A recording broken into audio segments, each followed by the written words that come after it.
To this now, Minister of International Relations and Cooperation, Dr. Naledi Pandor, and her Egyptian counterpart, Sameh Hassan Shoukry, have raised concerns about the current tension between Iran and Israel. They've also called on the international community not to forget the problems facing Palestinians.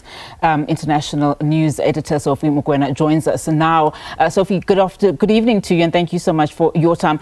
So let's start here. I mean, there are mixed reports on what transpired this morning in Iran. What do we know so far? What we do know is that there were attempts to perhaps attack in Iran, but we are told that it was actually people inside Iran. As you know, that there's a group of people, and that group of people also has its own views. But now it seems as if the Israel attack that we are talking about, it wasn't actually that huge retaliation that we thought it was going to happen. But we know that Israel was adamant yesterday that they will launch attacks. Others are saying it was Israel, but Iran is saying it was within its borders, but there was no damage. And also we know the International Atomic Agency did issue a statement early in the morning that there was no threat to the nuclear site of Iran, and therefore this cannot be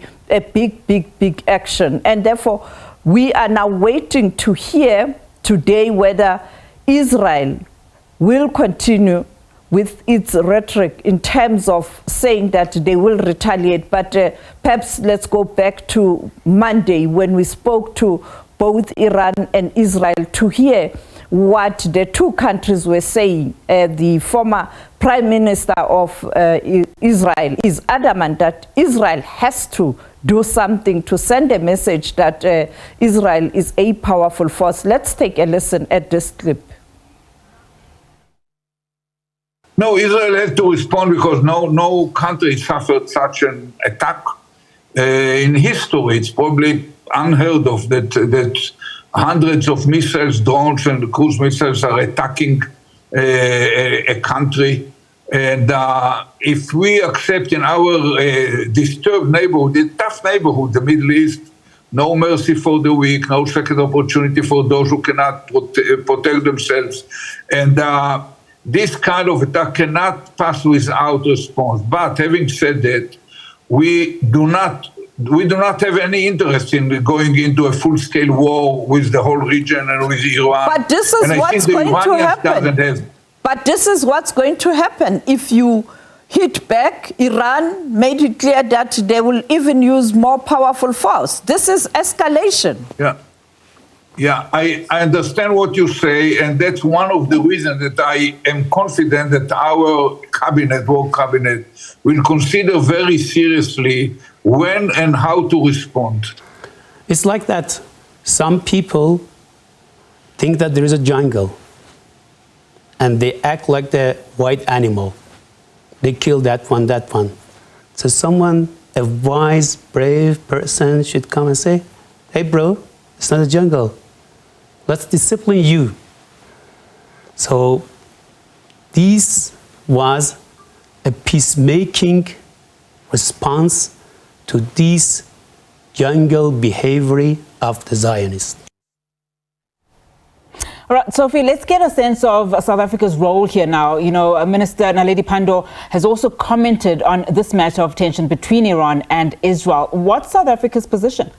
South Africa is saying that it will continue to push for negotiations. As you know, that they did say the same in relation to Israel and Palestine, including Hamas. And now again, the minister has also emphasized the fact that the world should not pay attention only to Israel and Iran, but they must remember there's this huge crisis in the Middle East, in Gaza, in Palestine, and the freedom of the Palestinians. And therefore, that's where the focus must be, and that she is going to engage her counterparts around the world, particularly Iran, in relation to what has happened, calling for cessation of hostilities. Let's take a listen at what Dr. Naledi Pandor had to say. Well, South Africa has been consistent in calling for peace. I will also probably call my colleague in Iran to speak to them, but they're not the aggressor here. And it's important that we do target those who are causing the instability and insecurity. So we will all speak to our colleague. We'll all urge restraint. Minister Shoukry, I'm sure, would do the same, as other colleagues would probably do. But what we need to address is the heart of the matter. And the heart of the matter is statehood and sovereignty for the people of Palestine. It is as clear as that, and however you divert to other issues, the key issue is the Palestinian people's freedom. And that's what...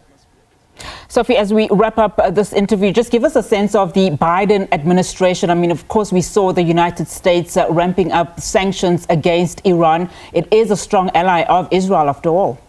Yes, you know that they did introduce those sanctions. It started with the Secretary of Treasury, Janet Yellen, saying that they are going to do this. They will also lobby their allies to do the same. And therefore, yesterday, President Biden did make that announcement that they are going to add sanctions against Iran, and particularly in relation to nuclear armament, and also issues of exports and import of steel, because they want to cripple Iran so that it can't develop this strong military capability. But also today, the President of the United States of America, Joe Biden, has also announced that they are going to impose sanctions on citizens of Israel who have settled in the territory of Palestine and those violent settlers. And he did do just that. And it looks like America is trying to strike a balance. You hit Iran, you hit Israel, you hit all people who are causing mayhem in the Middle East. All right, Sophie, thank you so much for that. Of course, that was SABC's News International editor, Sophie Mokoena.